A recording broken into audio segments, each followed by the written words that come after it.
Good day, guys. The other time we discussed on logarithm, but today we are going to discuss on indices. Although it's been a while now that I've posted, I've been out for some time, but today I decided to come up to bring up this topic, indices. Now, when we talk of indices, although I'm going to solve tougher problems later, but we'll start from the base. Indices have laws. Now, for the laws of indices, the first one, if you have a raised to power b times a raised to power c, is the same thing as a raised to power b plus c. You guys should know this.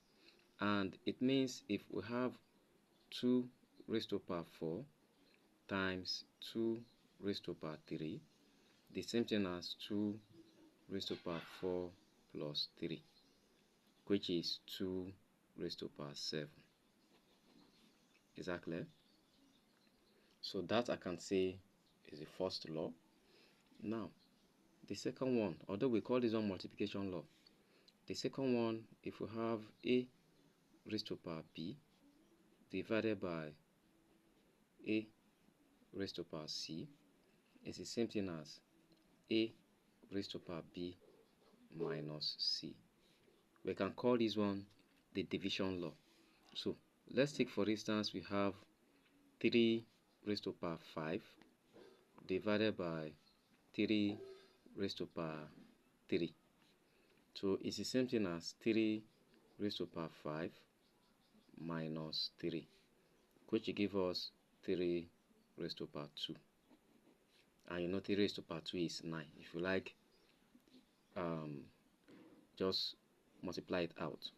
Likewise, this one, 2 raised to power 7 is 128.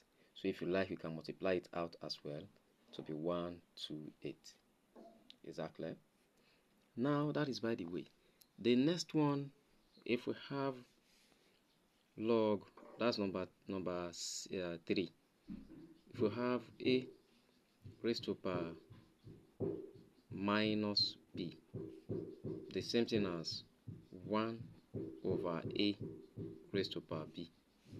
So let's say, for instance, we have 4, let me use 3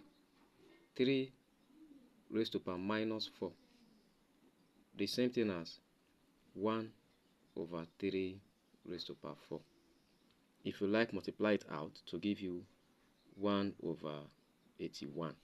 This 3 raised to power 4 is 3 times 3 times 3 times 3. That means in 4 places. Is that clear? So that is by the way. So, in another way, if we have, although we can call this one the power law, and again, if we have a raised to power 0, don't forget, any number raised to power 0 is 1. 5 raised to power 0 is 1. 1 million raised to power 0 is 1. Do you get that? We are moving ahead. Let's say we have a raised to power 1 over b.